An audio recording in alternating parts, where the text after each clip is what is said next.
धर्मपुर नाम के गांव में सुहास नाम का एक आदमी रहा करता था। वो खेत में काम करके अपने घर का गुजारा किया करता था। सुहास की पत्नी का नाम था शांता और लड़के का नाम था राहुल। राहुल एक 10 साल का लड़का था। वो स्कूल में जाया करता था। उसे खेलकूद बड़ी अच्छी लगती थी। वो स्कूल हो जाने के बाद अपने खेत में चला जाता था। उसे खेतों में जाकर खेलने में बड़ा मजा आता था। एक दिन सुहास कुछ काम होने के कारण दूसरे गांव चला जाता है। उस दिन राहुल अपने दोस्तों के साथ खेत में पतंग उड़ा रहा था।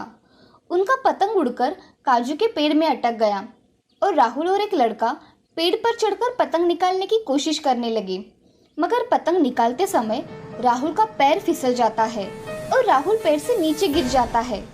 उसके सिर पर गहरी चोट आ जाती है।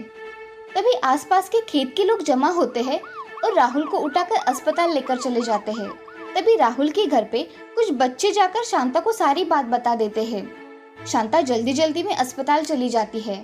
तभी शांता, डॉक्टर साहब क्या हुआ है मेरे राहुल को? राहुल के सर पर गहरी चोट आने की वजह से उसका अभी ऑपरेशन करना पड़ेगा। क्या ऑपरेशन? हाँ, जल्दी फैसला लीजिए। ये अभी आ जाएंगे डॉक्टर, मैं आपको बताती हूँ। जी। थोड़ी देर बाद सुहास घर पर आ जाता है। उसे घर पर कोई ना दिखने के कारण वो चिंतित हो जाता है। सुहास पड़ोसियों से पूछता है, अरे रामलाल, शांता और राहुल कहाँ चले गए? कुछ बता के गए हैं क्या? अरे भाई सुहास, तुम्हारा बेटा आज खेत में खेलते समय पेड़ से गिर गया और उसके सर पर गहरी चोट आई है। तुम जल्दी अस्पताल में जाओ, भाभी भी वही है। तुम जल्दी अस्पताल जाओ भाई। हाँ, मैं अभी जाता हूँ। सुहास अस्पताल चला जाता है। वहाँ जाकर शांता को देखकर उससे पूछता है कि शांता, राहुल कहाँ है और कैसा है राहुल? शांता सुहास को देखकर जोर जोर से रोने लगी। शांता, क्या हुआ है? मुझे जल्दी बताओ। हमारे राहुल का ऑपरेशन करवाना है।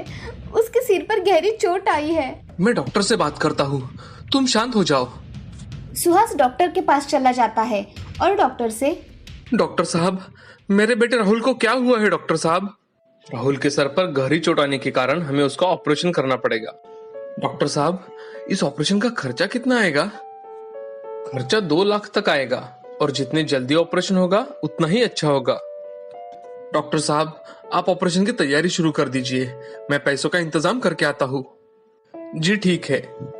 सुहास अब मन ही मन सोचने लगा, इतने सारे पैसे कहाँ से लाऊं अब मैं? कुछ सोचकर वो अपने गांव के साहूकार के पास चला जाता है और साहूकार शरद सिंह से, सेठ जी, मुझे आपसे कुछ काम था।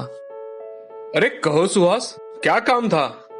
शरद सिंह जी, मुझे 2 लाख रुपए की सख्त जरूरत है। मेरे बेटे का ऑपरेशन करना है, कृपया मुझे पैसे दे दो। जी लेकर जाओ, तुम्हें सिर्फ अपनी जमीन मेरे पास गिरवी रखनी होगी।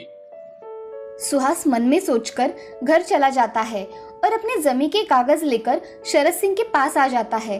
तभी सुहास, शरद सिंह जी, ये लीजिए मेरे जमीन के कागजात। मुझे अब तो पैसे मिल सकते हैं ना? हाँ हाँ सुहास, अभी लेकर आता हूँ।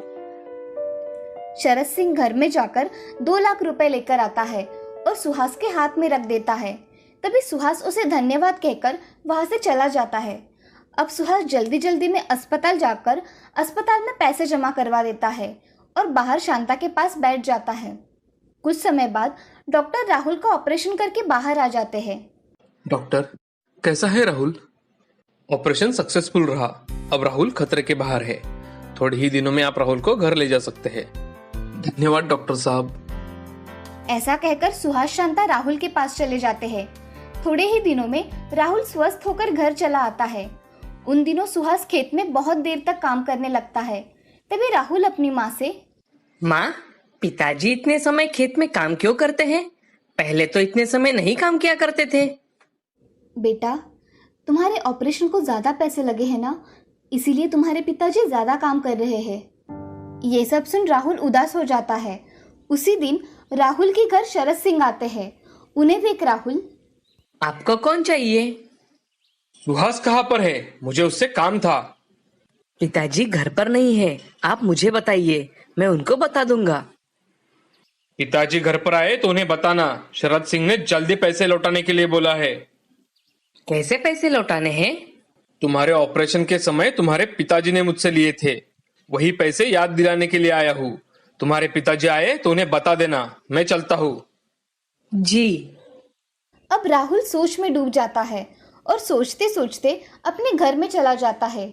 घर में जाते ही वो सारी बातें अपनी माँ को बता देता है और अपनी पढ़ाई करने बैठ जाता है। पढ़ाई होने के बाद राहुल दोस्तों के साथ खेलने ना जाकर खेत में अपने पिताजी के पास जाने के लिए निकलता है। तभी उसे रास्ते में एक साधु दिखाई देते हैं।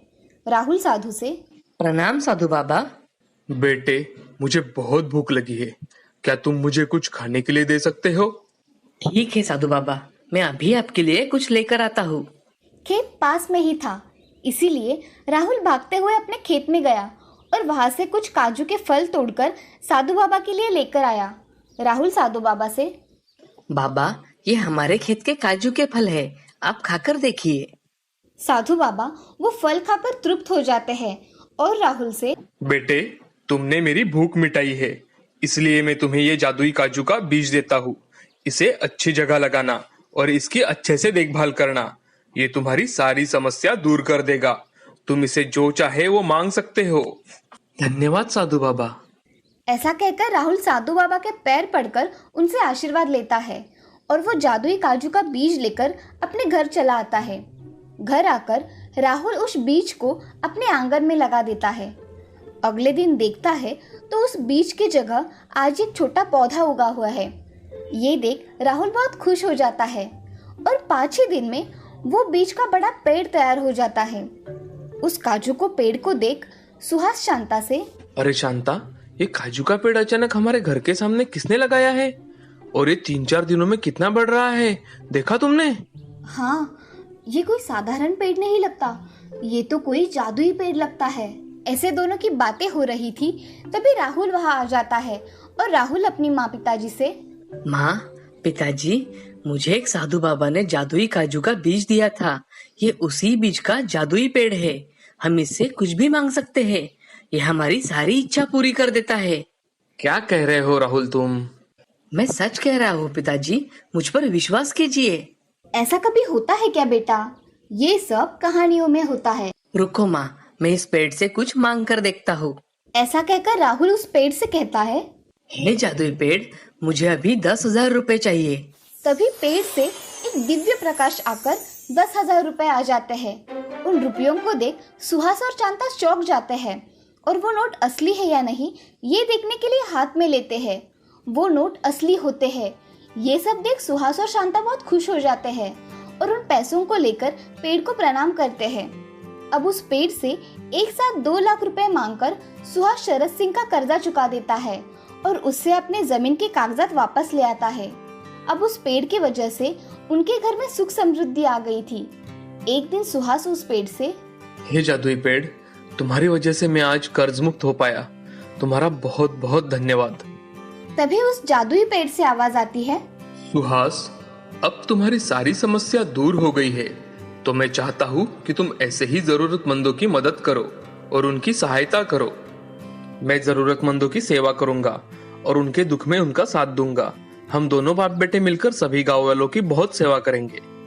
अब सुहास और राहुल उस गांव में गरीबों की मदद किया करते थे और जरूरतमंदों की जरूरतें पूरी किया करते थे। ये सब जादुई काजू के पेड़ की वजह से हुआ था। अब उनके गांव में खुशहाली छाई थी। इस कहानी से हमें ये सीख मिलती है कि कठिन परिस्थिति में हमेशा दूसरों की मदद करनी चाहिए और हमेशा दूसरों को सहायता करना चाहिए।